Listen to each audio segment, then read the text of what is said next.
apologies have been made by Councillor Aitchison. Councillor Ansell. Present. Councillor Binney. Councillor Bowes. Councillor Brown.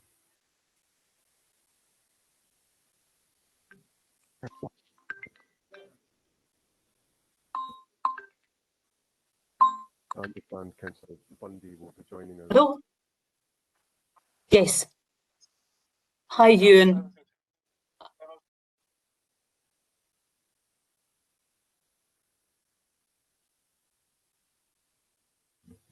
Present. Councillor Deacon. Present. Councillor Devine. Present. Councillor Flynn. Present. Councillor Forrest. Present. Councillor Garner. Present. Present. Councillor Kelly. Present. Councillor Kerr. Here. Councillor McCabe. Present. Can I indicate to the council I'll be leaving my phone on, probably with your allowance.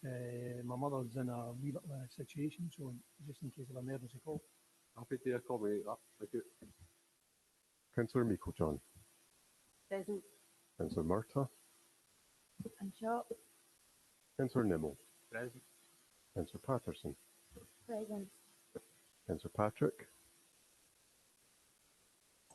Present. Councillor Redmond. Present. Councillor Ritchie. Councillor Robertson. Present. Councillor Sinclair. Present. Councillor Spears.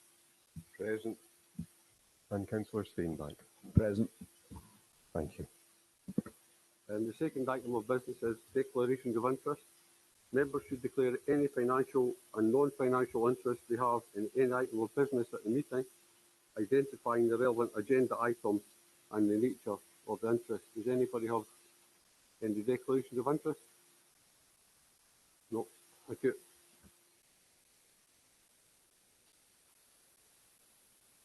Membership of committees, boards and significant statutory bodies.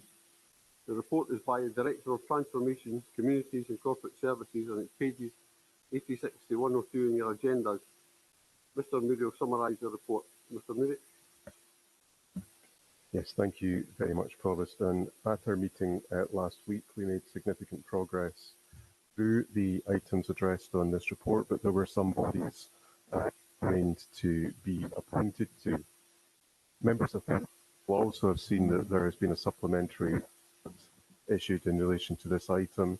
This merely gives, for information of the council, new remits for the portfolio holders, which have been determined by the leader of the council following her appointment as such at the council last week. Those are there for the council's information, and information is also provided on the councillors who have been appointed to each of the portfolios.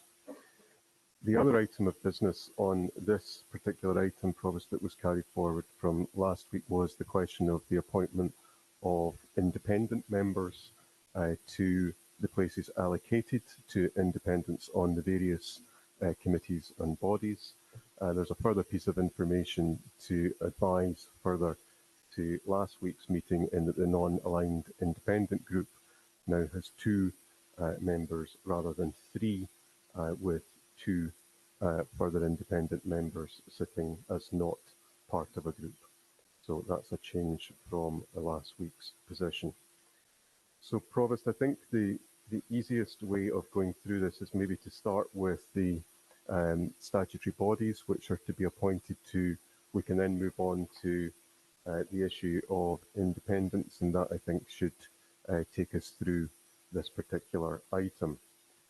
So I think members will recall that on the last meeting of the council last week, we got as far as paragraph 9.1, which was the appointment to Forth Valley Health Board, to which Councillor Colley was appointed. And that takes us to the appointments to the South East Scotland Partnership, which is one of the 7 regional transport partnerships otherwise CESTRAN.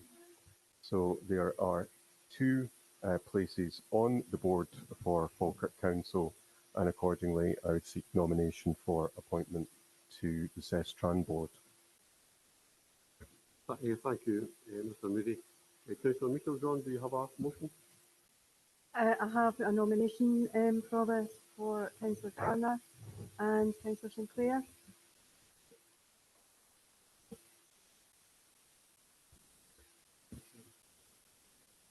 It's a question of any further nominations. Councillor Hannah. I nominate Councillor Angelo, please. And any further nomination? Provost, in view of there being a nomination from the Labour Group, then we would be happy to withdraw Councillor Sinclair and just have a Councillor Garner. Is that agreeable, Councillor Hannah? Yes. Thank you. In that case, Provost, the appointees are Councillors Garner and Anslow. That then takes us, Provost, to the area support team of the Children's Hearing Scotland. The area support team is the governance level body supporting the local delivery of support and appointment of children's panel members on behalf of Children's Hearing Scotland. There is one councillor place on the area support team, and accordingly I'd like nominations to that post. Any nominations? Provost, I would like to appoint Public Protection Portfolio Holder Stacey Devine. Any further nominations, Councillor Hannah? I'd like to nominate Councillor Patterson. Thank you. Any further nominations? No, thank you. That being so, Provost, we have two nominations for one position, and we require to go to the vote. The nominations are for Councillor Devine, and that's a nomination made by Councillor Meikle-John, and the other nomination is for Councillor Patterson, nominated by Councillor Hannah.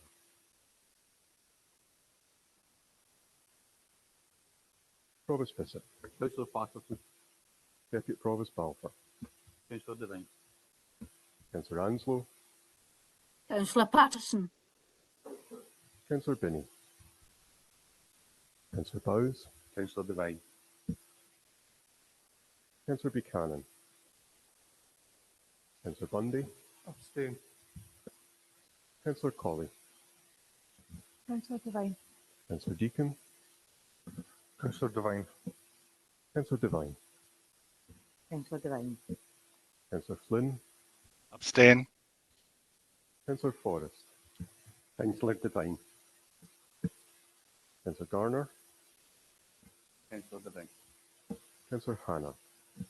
Councillor Patterson. Councillor Kelly. Councillor Patterson. Councillor Kerr. Abstain. Councillor McCabe. Councillor Patterson. Councillor Meikle-John. Councillor Devine. Councillor Murtaugh. Councillor Devine. Councillor Nimmo. Councillor Patterson. Councillor Patterson. Councillor Patterson. Councillor Patrick. Abstain. Councillor Redmond. Councillor Patterson. Councillor Ritchie. Councillor Robertson. Councillor Devine. Councillor Sinclair. Councillor Devine. Councillor Spears. Councillor Devine. And Councillor Steenbank. Councillor Patterson.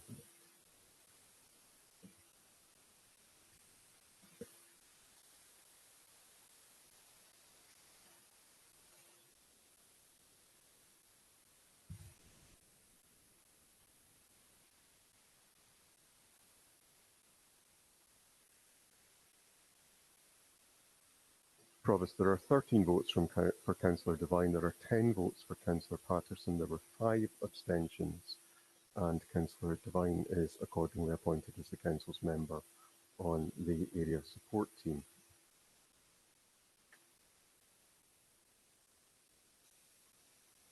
Provost, we turn now to the item at paragraph 13, which is the place on the Scotland Excel Joint Committee, which is a joint committee consisting of all the 32 local authorities across Scotland. It supports a body which particularly promotes improvement and collaborative working within local government procurement. There is one place on the joint committee and nominations are called for. Councillor Nicholson. Could I nominate Councillor Gary Bounce? Councillor Hannah, do you have any nominations? Councillor Ansell. Any further nominations? Provost.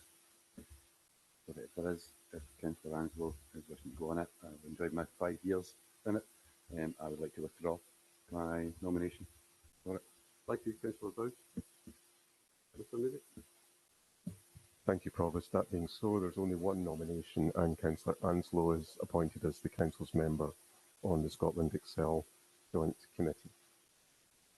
Provost, I think that takes us back to the issue of the independent councillors.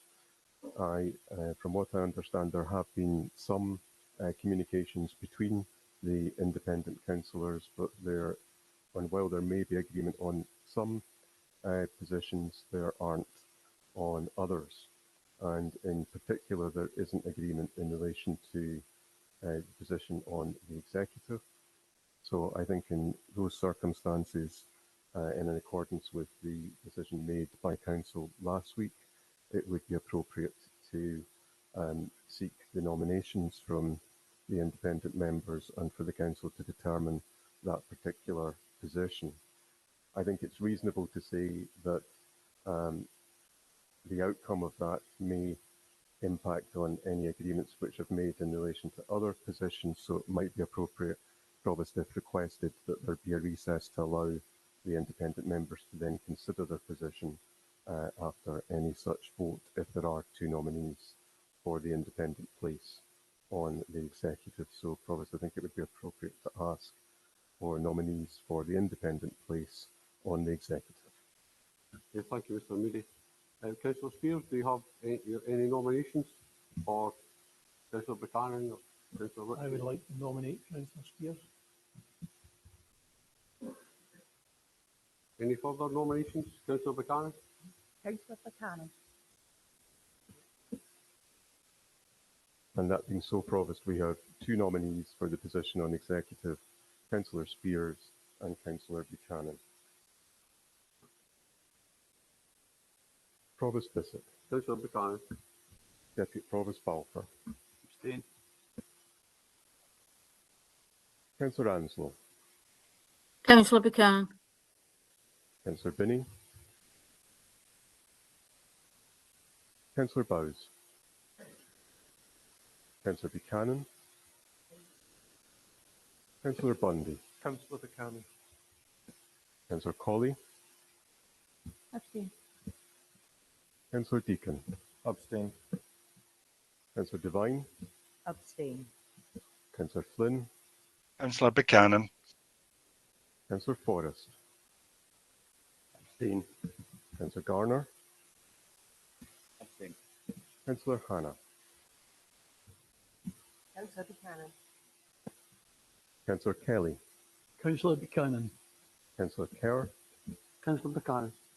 Councillor McCabe. Councillor Spears. Councillor Meiklejohn. Abstain. Councillor Murtagh. Abstain. Councillor Nimmo. Councillor Buchanan. Councillor Patterson. Councillor Buchanan. Councillor Patrick. Councillor Buchanan. Councillor Redmond. Councillor Buchanan. Councillor Ritchie. Councillor Buchanan. Councillor Robertson. Abstain. Councillor Sinclair. Abstain. Councillor Spears. Councillor Spears. And Councillor Steinbank. Councillor Buchanan.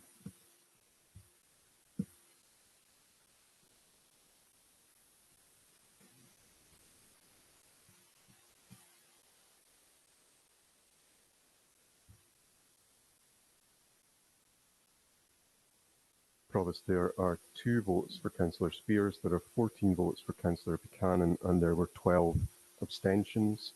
and Councillor Buchanan is duly appointed as the independent member on the executive.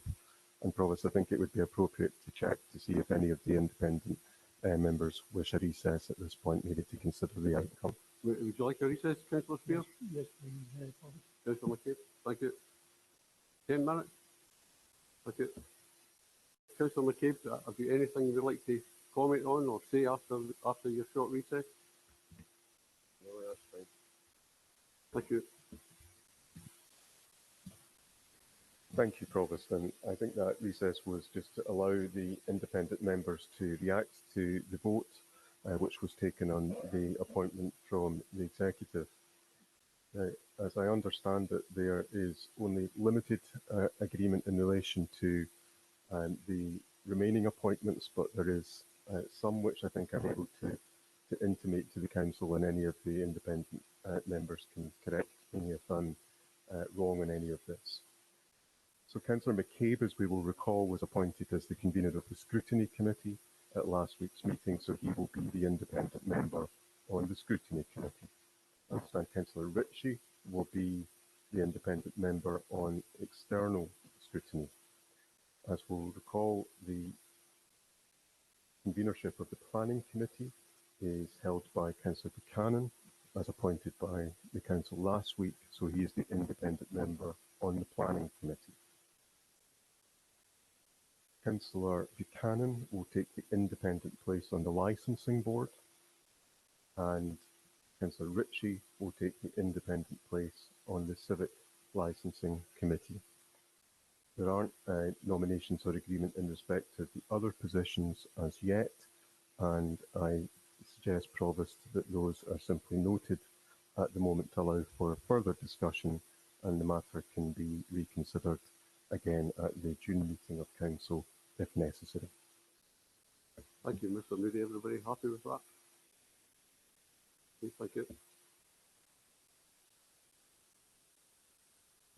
Provost, I think that concludes the appointments on item 6, and we move to item 7 on the agenda, which is the issue of remuneration of members. And the scope of the remuneration available to the Council is set out within the report. And this is set out within a set of statutory regulations made under the Local Governance Scotland Act of 2004.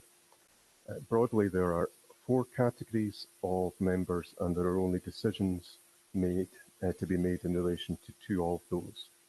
So the annual salary for councillors not holding a further position is fixed in statute, as is the salary of the leader of the council. The decisions to be made are in relation to the role of Provost as civic head and the role of senior councillors. The statutory scheme places certain limitations on the numbers and the level of payments that can be made to senior councillors. Only 14 senior councillor positions can be remunerated, and the total cost of the remuneration of those 14 can't exceed the figure which is set out at paragraph 5.3, which again is generated within the statutory regulations. At paragraph 5.4, the report provides information on the remuneration which was provided within the previous council for information. The council isn't bound to follow what happened before, but it's there as information as to the previous scheme adopted by the council.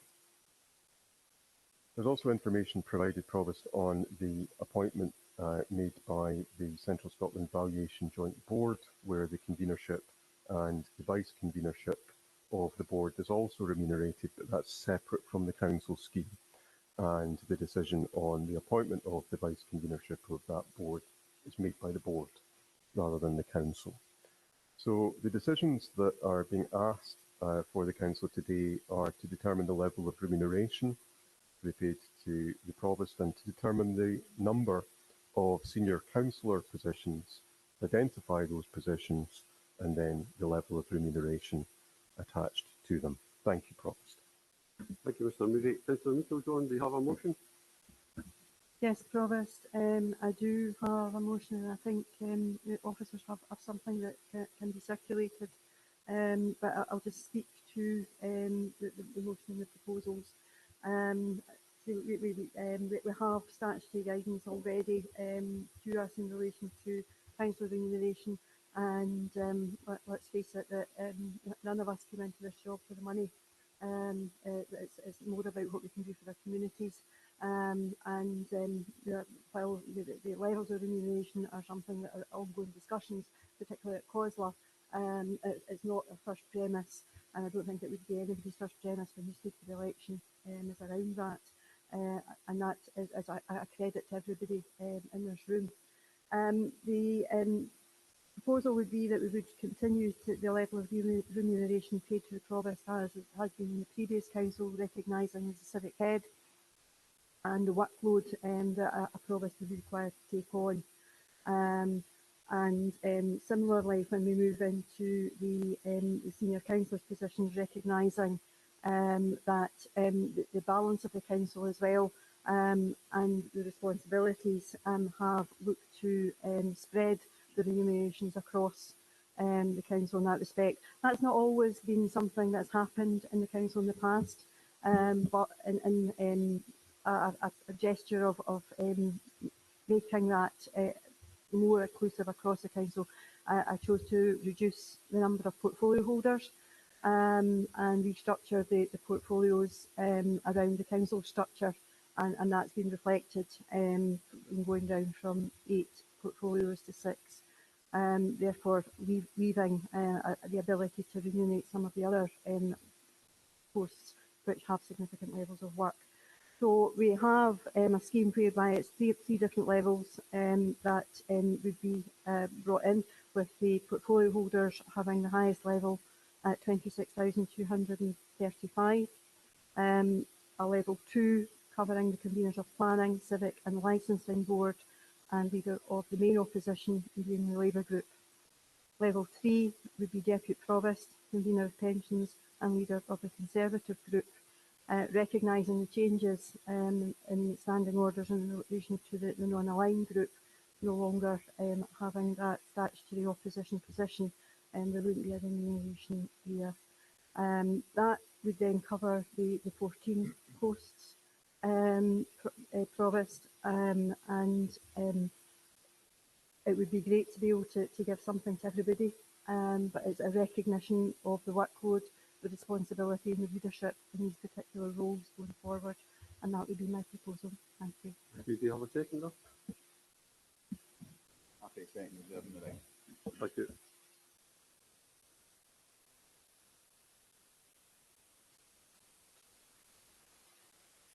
Or would you like a recess just to consider Councillor Meikle-John's proposal? What about maybe 10-15 minutes? Thank you.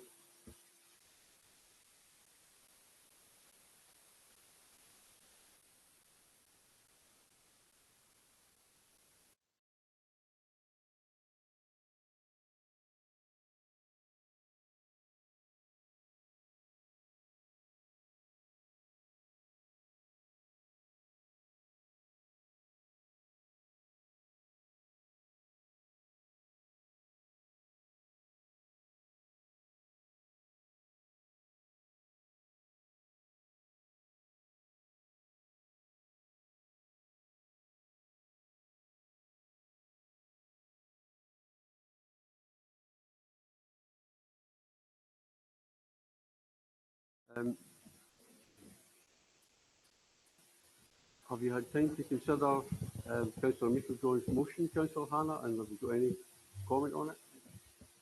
Yes, we have had some time. We have certain reservations about the motion because, as quite clear, we are keen that the champion positions are properly recognised, because there is a very real enthusiasm in terms of collaborative working, in terms of putting forward a stronger role for those champions. However, given the funds available for the positions available, At the moment, we would not want to oppose this, but we would hope to come back later in the year once all the positions are allocated and once we have seen the activities and the importance of the champions' roles, that we might be able to look at it again at a later stage. Thank you very much. You want to follow up, Councillor Linton? Thank you for Councillor Hannah's consideration of that, and I fully understand exactly what she's saying in regards to the champions, and would be happy to look at that in the future as the role it becomes more established in the roles. Thank you, Councillor Meeker-John. Councillor Kerr? I was just to say, Provost, some of my members that's in the virtual rooms are struggling to hear people when they're talking because the microphones are not close enough.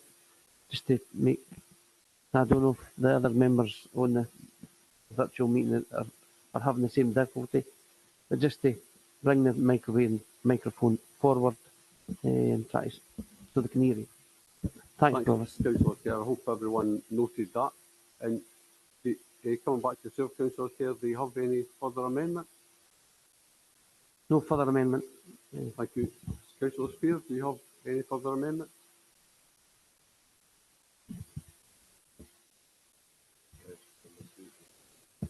Councillor McCabe? Thank you, Provost. Yeah, we wish to. You put your mic on, please. Microphone. Red lights are here. Is it working? Okay. Okay. We wish to put forward an amendment that Council recognise the importance of all committee conveners and remunerate them accordingly. If you have a look at level 2, conveners of planning, civic and licensing boards, and the leader of the Labour group, it's indicated the remuneration is there. The only one that's missing from that is the convener of scrutiny. And I think scrutiny is quite an important role. I think if you're going to recognise any convener by increasing the remuneration, you've got to include them all. The only one that's missing is a non-aligned independent group's representative. So the amendment would be that Council recognise the importance of all committee conveners and remunerate all equally. Do you have a second of Councillor McCabe? I'll second that.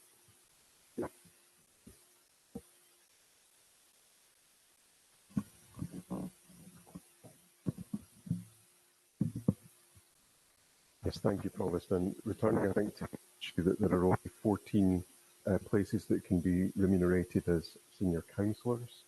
And the substance of Councillor McCabe's amendment is that all conveners are remunerated. There are, in fact, I think, 4 unremunerated convener positions. So the convener of audit is not remunerated, the convener of scrutiny, the convener of scrutiny external, and the convener of appeals. So it's not open to the council to add 4 more positions to be remunerated within this scheme without being clear on which of the stood in the motion is currently put forward are to be deleted.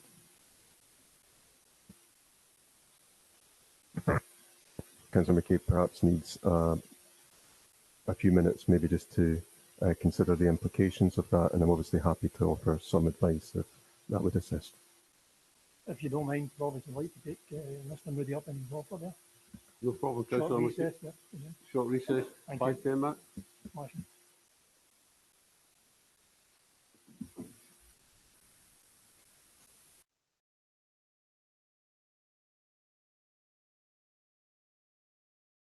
At the names, and there is a couple, I think, I could be wrong, that's doubled up, so would that help?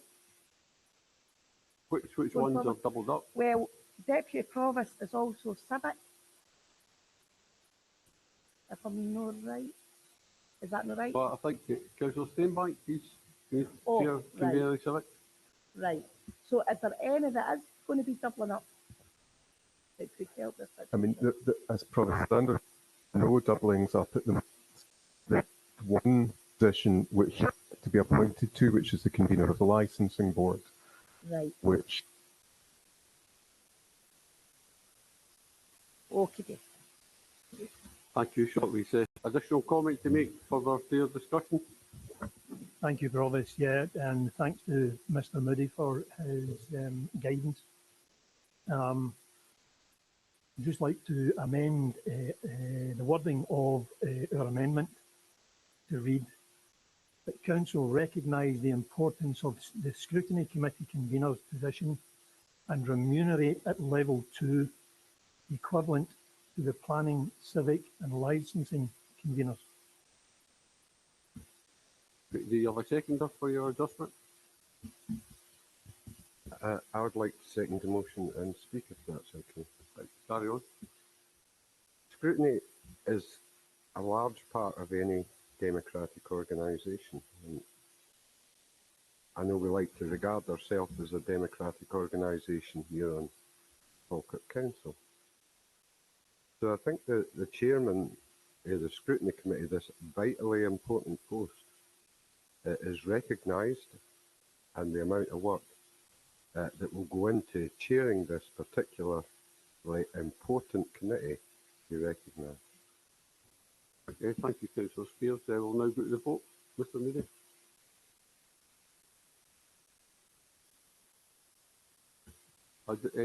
Does anyone have any additional contributions you would like to make before we go to the vote? Councillor Mickelson. I was just going to ask how in the inclusion at level 2 of the scrutiny functions within the convenership, how would that be balanced off when we only have the ability for 14 and that obviously an envelope, financial envelope that has to be within? Thank you, Provost. There were senior councillor positions in the motion as proposed. So there is one spare position there which has been proposed by Councillor McCabe to be the convener of the Scrutiny Committee. The level proposed by Councillor McCabe just makes it within the financial envelope. Okay, thank you, Councillor Mickelson and Mr. Moody. Councillor Nimmo. Convener, actually the question I was going to ask as well was to clarify whether this was an additional post and whether we still had funding to cover it. Thanks, Councillor Nimmo. Councillor Kerr. Mr. Moody, regarding the difference between the difference between responsibilities between scrutiny and external scrutiny.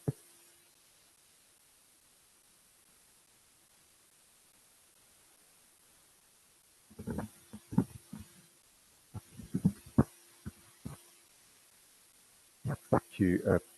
The question from Councillor Kerr is in relation to the responsibilities between the conveners of the Scrutiny Committee and the conveners of Scrutiny External. I think in my assessment they're broadly similar. The remits of the committees are designed to mirror the work in the creation of scrutiny. But the Scrutiny Committee External has a different remit in terms of the way it looks at relationships with bodies outside the Council, and the Scrutiny Committee itself looks internally at the workings of the Council services. But in my assessment, they are broadly similar. Mr. Moody, can I just clarify what Mr. McCabe's amendment is? It's only for one position to be the convener of external scrutiny remunerated, as opposed to all the scrutiny functions. Yes, that is correct. Excluded from it would be the convener of the Audit Committee. I'd mentioned of the Appeals Committee earlier on, listing a further committee that would have a convenership unremunerated. I should correct that by saying it's held by Holders Council House. So come into the reckoning, but there would be 2 convenerships which remain unremunerated.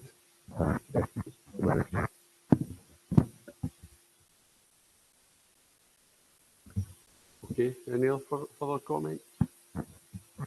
Okay, we'll go to the vote, Mr. Moody.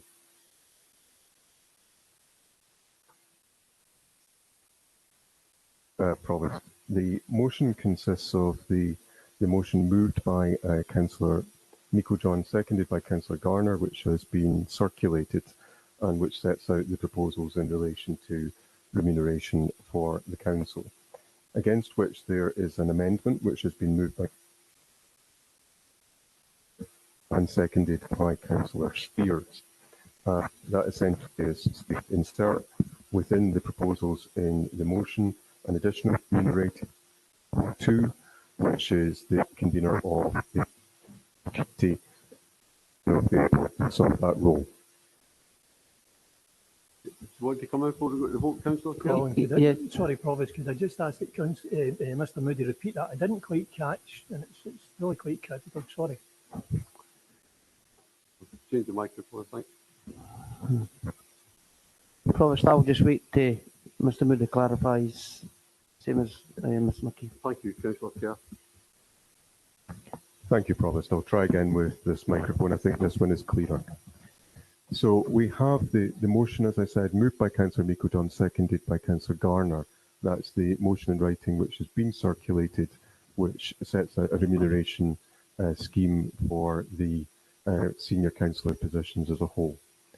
Against which there is an amendment moved by Councillor McCabe and seconded by Councillor Spears. The effect of that amendment is to insert a further position at level 2 of the motion as circulated, and that position is the convener of the scrutiny committee. So I wonder if that is clear for members. Just one scrutiny. Yes. So I think to clarify, I think the point that Councillor Kerr was asking, which was that there were 2 scrutiny committees, the scrutiny committee and scrutiny external. It does not include scrutiny external, it's the scrutiny committee alone. Okay, I think we'll now go to the vote. Provost Bissett. The motion. Deputy Provost Bauer. The motion. Councillor Anslow. The motion. Councillor Binney. Councillor Bowes. Motion. Councillor Buchanan. Councillor Bundy. Motion. Councillor Colley. Motion. Councillor Deacon. Motion. Councillor Devine. Motion. Councillor Flynn. Motion. Councillor Forrest. Councillor Garner. Motion. Councillor Hannah. The motion. Councillor Kelly. Motion. Councillor Kerr. The motion. Amendment. Councillor Miko John. Motion. Councillor Marta. Motion. Councillor Nimmo. Motion, sorry, Colin. Never had my name getting shouted. Councillor Patterson. Motion. Councillor Patrick. Motion. Councillor Redfern. Motion. Councillor Ritchie.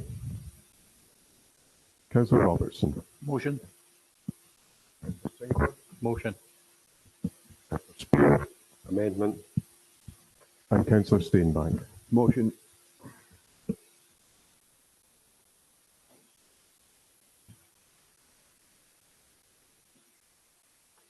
Provost, there are 26 votes for the motion, 2 votes for the amendment, and the motion is accordingly carried. Thank you, Mr. Moody. Next item is agenda item 8, appointment to external organisations. Provost, sorry, I wonder if I could maybe just interject for a second. Just on a general point regarding the microphones, can we try and get something done before the next full council meeting? Because these microphones obviously aren't fit for purpose. Thanks, Councillor Nimmo. Good point. Noted. And Provost, if I could maybe say, we have had some problems with the microphones during the course of this meeting and the last one. In general, the microphones have have worked well over the past meetings of council that have been taking place this year. We are in touch with the manufacturers to get some support in relation to see if we can improve their operation in advance of the next meetings. So we have that in hand. Thank you. Thanks, Mr. Moody. The next item of business is appointment to external organisations. This is a report by Director of Transformation, Communities and Corporate Services, pages 108 to 116 on your agendas. And Mr. Moody, summarise the report, please. Yes, thank you, Provost. And members will recall, I think, that this is one item where we made one decision in relation to these appointments in the meeting last week, which was in relation to the delegates to the COSLA Convention. But all of the remaining items remain to be appointed. So on the issue of COSLA, to begin with, the first series of appointments are to the Council's representatives to the COSLA boards. Those are set out at paragraph 4.1 within the report. They are important, I think, strategic bodies, ways of developing and sharing policy development within these particular areas.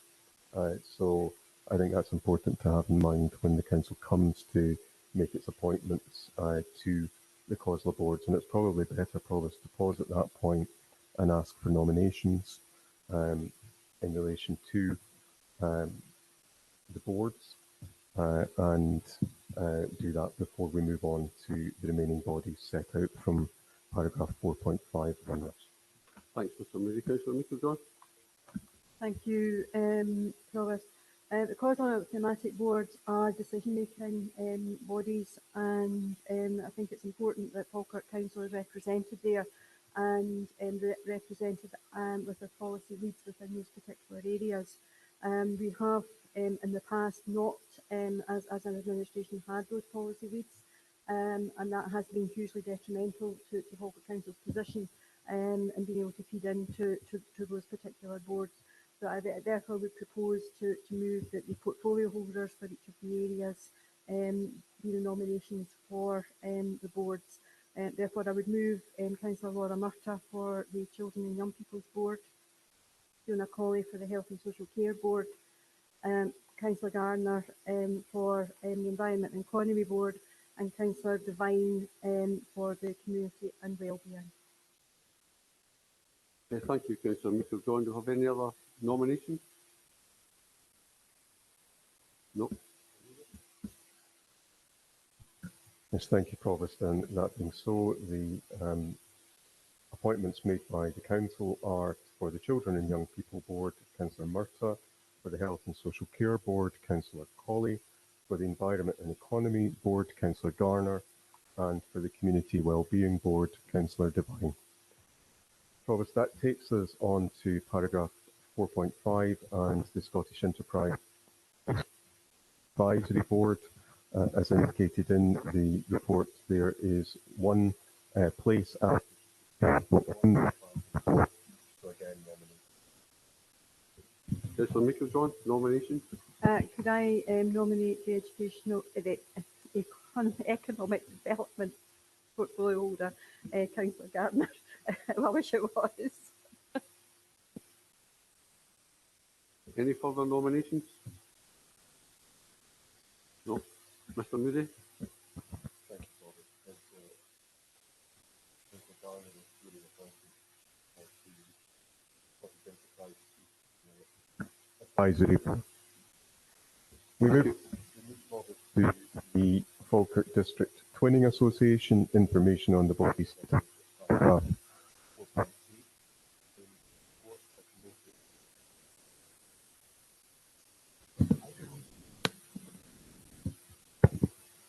The Provost is the group's honorary president, and there are 3 further places for councillors which the council is able to appoint to.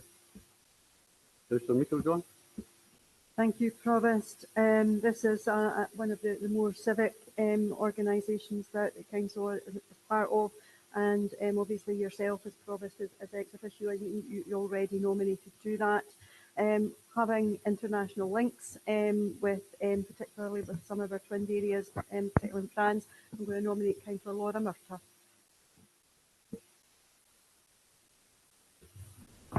Thank you, Councillor Meikle John. Any further nominations? Nope. Councillor Kerr. How many positions is there?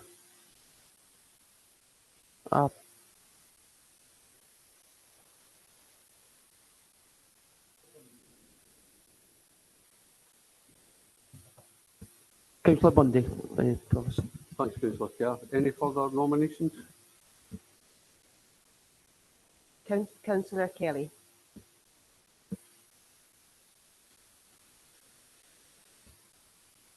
Thank you. Mr Moody?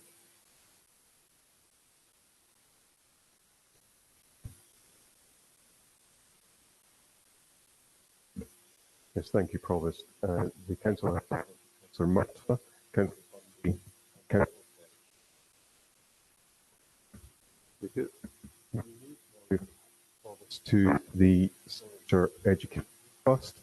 The Educational Trust is a grant-making body for qualifying students who live within the county of Stirlingshire.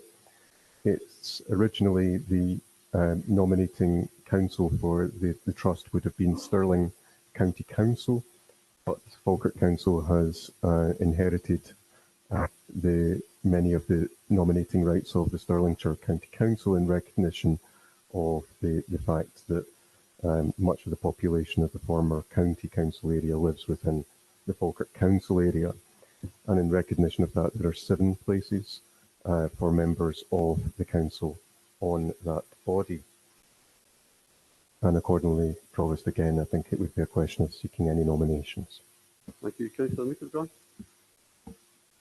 Thank you, Provost. And knowing personally some of those that have benefited from being able to access the support of Stirlingshire Educational Trust, I think it's hugely important for our young people to certainly be made aware of it. I'm therefore going to nominate Councillor Laura Murtagh as our education portfolio lead, and also in representing a broader, younger age range, Councillors Ian Sinclair and Brian Deacon. Sorry, Councillor Deacon. Thanks very much, Councillor Meikle John. Councillor Hart? Yes, I agree. I think it's important that there is a youth voice on it, and with that in mind, I would like to nominate Councillor Patterson and Councillor Steenbank. Thanks, Councillor Hannah. Any further nominations? Councillor Kerr? Councillor Jim Flynn. Thanks, Councillor Kerr. Any other nominations? Put your microphone on. Thank you. Thank you, Provost. There are 6 members who have been nominated and duly appointed. Councillors Murtagh, Sinclair, Deacon, Patterson, Steenbank and Flynn. Thank you, Provost.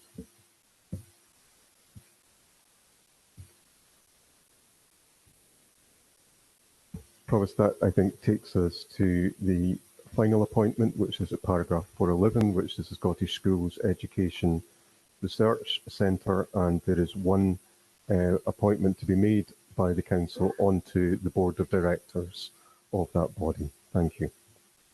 Councillor Meikle John? I would like to nominate Councillor Laura Murtagh. Councillor Hannah, any nominations?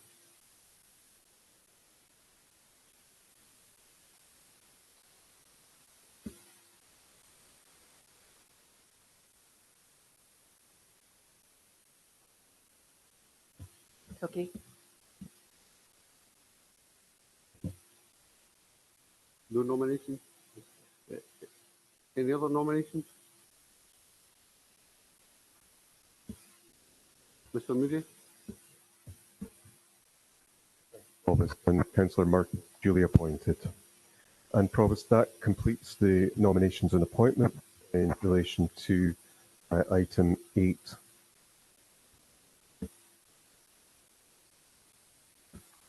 Thank you, Mr Moody. The next item of business is agenda item 9, Programme of meetings June to December 2022 and meeting arrangement.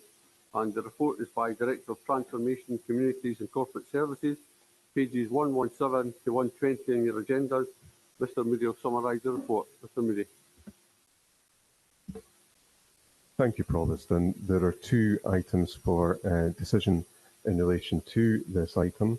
One is to agree the programme of meetings, which is set out as the appendix to the report, and that covers the period from June to December and the end of this year. And the other is just to give general consideration to the issue of how those meetings are run, and in particular whether the Council should continue the approach of hybrid meetings for the operation of each of the meetings, which is set out within the programme. So a decision is sought on both issues. In relation to the programme of meetings, I should advise that since the publication of the report, it has been drawn to my attention and some representations made that there may be some difficulties in relation to the timing of the council meeting at the end of the month, which is on June the 29th. There has traditionally, I think, been a meeting of the council which has taken place towards the end of June. But because the date of the meeting falls in a week that also has a July, it unfortunately coincides with the council's school holiday period. And I think, Provost, there would be a way of resolving that particular issue, which would be to move the meeting on the 29th into the week before, so that the meeting took place on the Thursday of the week. It would mean a busy week of meetings for the week before, including the executives, the Civic Licensing Committee, and then to follow on from that. I've also noted, Provost, that in looking into the programme of meetings, there is one further clash later on in the year, which is the Planning Committee for the October holiday, which I think again could be accommodated relatively easily by moving that back 1 week so that it takes place after the school holidays. And I think this is a recognition that there I think may now be more members of the council with school-aged children than in the last term, and I think it is just an appropriate step, I think, for the council to consider in the programming of its meetings, and one we can take into account in the future programmes as we go through the life of the council. So those are two adjustments which I would propose in relation to the programme as set out in the appendix, but otherwise I would ask you to agree the appendix as set out. Mr Meekerjohn, do you have a motion? I don't have a motion, but I'm happy to move the recommendations with the alterations that Mr Moody has given, and just make a plea for speaking to our partners around the timing of meetings as well, so that we can ensure as little by way of clashes as possible with various meetings across the piece. And I appreciate that that's a difficult task for officers to do, to be juggling, because I know that fitting in with our colleagues, the Health Board, the IGIB, community planning and various others has its significant challenges. I would also move that we do continue to have the option of a hybrid meeting, because I think that gives people opportunities to participate, whereby they may have other caring roles or indeed have to juggle other employment, and being two places at one time very difficult. I've tried that and not managed to do that successfully as yet. So do appreciate that there's time constraints people have in relation to other responsibilities, and I think it is the way forward. We have successfully over the last 2 years managed to run virtual meetings, and we are gaining experience by every meeting that we do in a hybrid fashion, and how to actually facilitate those as best as possible. So I would make those two proposals for us. Thanks very much, Councillor Meikle-John. Councillor Kerr? Thanks, Provost. Totally agree with really the council says. We have had 2 years of virtual meetings. That has been great, the last 2 meetings when we've been together. I think you get a lot more out of the meetings when you're face to face. But I would just like to ask Mr Moody if the time can be changed back to 9:30. We change it to 10 o'clock to accommodate because people have trouble virtually. But I think we've overcome that problem. And I would propose that we put it back to 9:30, the meetings. Thanks, Councillor Kerr. And that, just to say, I don't disagree with what's been said here. I think that the hybrid meetings have been very successful, and I think I'd like to recognise the effort that went into actually pulling these meetings together by Mr Moody and his team, and I think it's worked pretty well. Apart from his problem with the microphones, Mr Moody.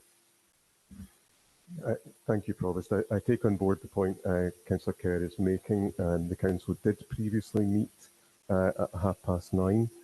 I think the issue with the hybrid meetings is that there is quite a considerable amount of setup and testing for the equipment, the microphones, the cameras in advance of the meeting starting at 10 o'clock. And certainly I think from the perspective of those involved in doing that work, the 10 o'clock start is appreciated just to allow more time to be available to do that. But we're in the hands of council on its preference on that particular point between 9:30 and 10.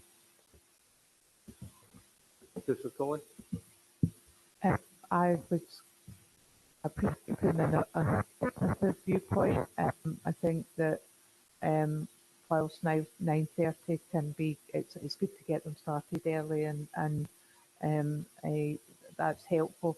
I think that we also need to remember about people having responsibilities with either children or caring roles, and sometimes the 10 o'clock has been an assistance to that. So I think it's trying to find a balance, and I understand that. But I think if we go back to a practice of everything being at 9:30, sometimes that can be more difficult. So I think it's just finding a way forward, which sometimes isn't really easy to meet everybody's needs. But I just wanted to note that. Yeah, thanks very much, Councillor Colley. Do you want to take any comments, Councillor Kerr, on what Mr Moody said?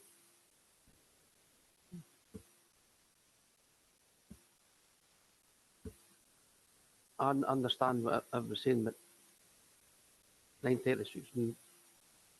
Yeah. Thanks, Councillor Kerr. Councillor Murtagh?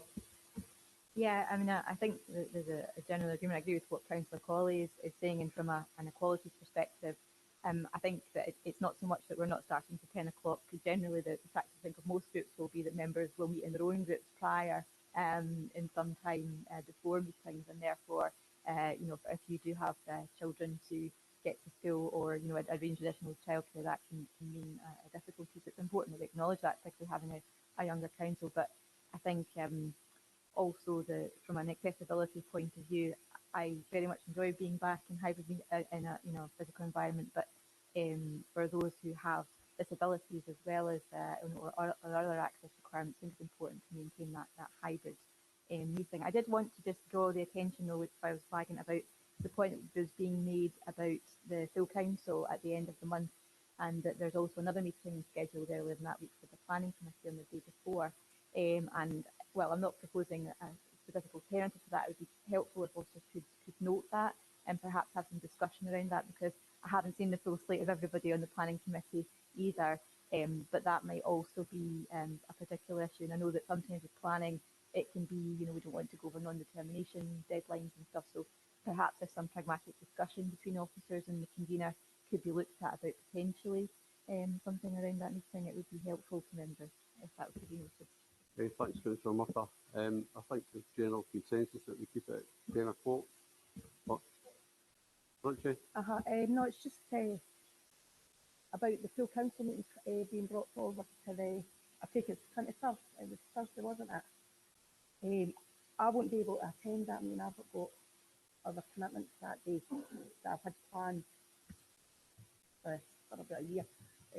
So just to say that I won't be able to come. Thanks, Councillor Ritchie. Councillor Garner? Thank you, Provost. I'm not sure there is consensus in this one, and I would be happy to back Councillor Kerr if he's putting this forward. Thanks, Councillor Garner. Councillor Kerr, do you want to propose that as an amendment, 9:30? I'll propose that as an amendment. Thank you. Councillor Bundy, do you want to come in? Yeah, I just wanted to note that I'll also be unavailable on the 23rd because of prior work commitments. Okay, thank you. Mr. Moody? So I think, Provost, the only point that is dividing the members of the council is the question of whether the meetings start at 9:30 or whether the meetings start at 10 o'clock.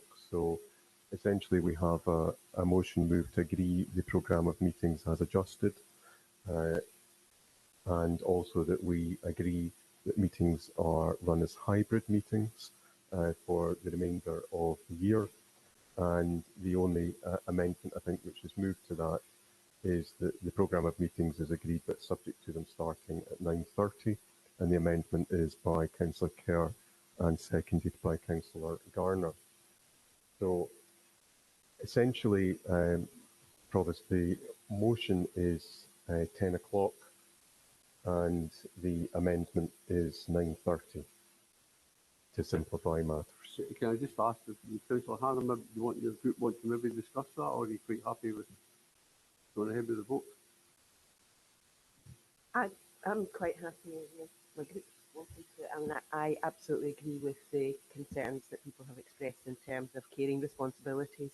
I think people who are dropping off their children at school don't want to be rushing for a meeting at 9:30 if they don't have to. Would be my. I mean, I do understand 9:30 suits me just as much as 10 o'clock. It makes no odds to me. But I think for inclusivity of those who do have young children or caring responsibilities, I think it's important. Thanks, Councillor Hannah. We'll go to the vote then. Thank you, Provost. And just a reminder, the motion is the meetings at 10 o'clock. The amendment is the meetings at 9:30. Provost Bissett. Motion. Deputy Provost Balfour. Motion. Councillor Anslow. Motion. Councillor Binney. Councillor Bowes. Motion. Councillor Buchanan.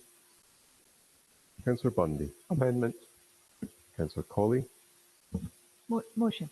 Councillor Deacon. Motion. Councillor Devine. Motion. Councillor Flynn. Amendment. Councillor Forrest. Motion. Councillor Garner. Motion.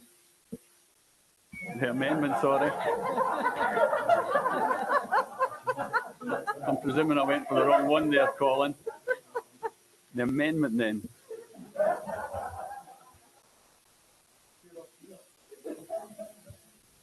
Councillor Hannah. Motion. Councillor Kelly. Motion.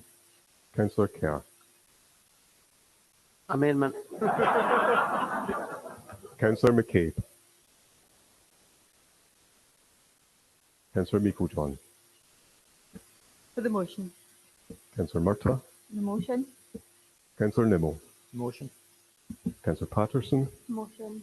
Councillor Patrick.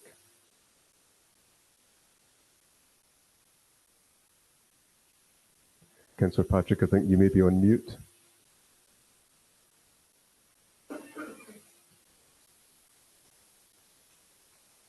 We'll come back to Councillor Patrick. Thank you, Councillor Patrick. Councillor Redmond.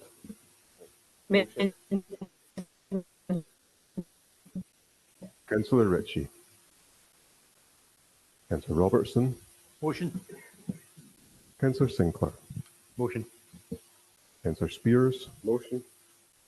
And Councillor Steinbach. Motion.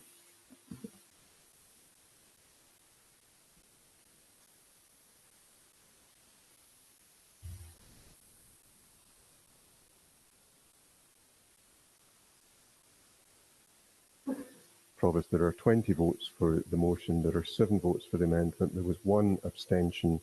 Council has accordingly agreed the programme of meetings and that the time of starting will be 10 o'clock. And Provost, that concludes that item of business. Thank you, Mr. Moody, and that concludes part 2 of the council meeting, and business is finished. And Thanks for your attendance. Enjoy the rest of your day. Thank you.